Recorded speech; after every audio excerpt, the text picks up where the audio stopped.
రాష్ట్ర ప్రభుత్వం 8 లక్షల పైచిలకు అప్పులు చేస్తే అప్పు పైన మిత్తి ప్రతి నెల 6,000 పైచిలకు రూపాయలు కడుతూ పోతూ సంక్షేమ కార్యక్రమాలు పథకాలు మేము 6 గ్యారెంటీలో భాగంగా మొదలుపెట్టిన అనేక అంశాలు కూడా ప్రజల పక్షాన్ని నిలబడి ముందుకు నడుస్తా ఉన్నాం.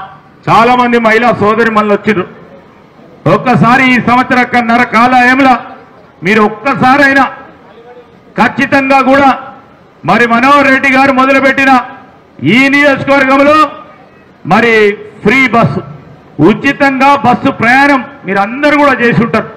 అది వద్దంటున్నారు వాళ్ళు, టీఆర్ఎస్ వాళ్ళు వద్దంటున్నారు. మీరు అందరూ ఆలోచన చేసుకోండి. రేపు రాబోయే స్థానిక సంస్థల ఎన్నికల్లో మనోహర్ రెడ్డి గారు ఈ ప్రాంతానికి సంబంధించిన అభివృద్ధి సంక్షేమం పెద్ద ఎత్తున చేపట్టాలంటే మీరందరూ కూడా ఈరోజు ఫ్రీ బస్సు కానీ సన్న రకం బియ్యమే కానీ రైతు భరోసానే కానీ ఈ రేషన్ కార్డులకు సంబంధించిన అంశం విషయంలో ఇంకా రాని వాళ్ళకి ఎవరికన్నా ఉండి వారికి రావాలన్నా కానీ మనోహర్ రెడ్డి గారి నాయకత్వంలో ఇవన్నీ సాధించొచ్చని ఒక స్ఫూర్తిని ఒక ఆలోచనని వారికి పూర్తి స్థాయిలో మద్దతు పలికి రేపు రాబోయే కాలంలో 3.5 సంవత్సర కాలంలో ఇంకా ఈ తాండూరు నియోజకవర్గాన్ని చేసే కార్యక్రమాలు మనోహర్ రెడ్డి గారి నాయకత్వంలో చేయాలని సంకల్పించి ముందుకు నడపాలని నేను మీ అందరినీ కూడా కోరుతా ఉన్నా.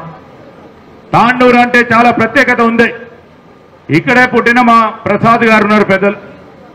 ఈ ప్రాంతానికి సంబంధించి ఇదే జిల్లా నుంచి ముఖ్యమంత్రి గారు కూడా ఉన్నారు.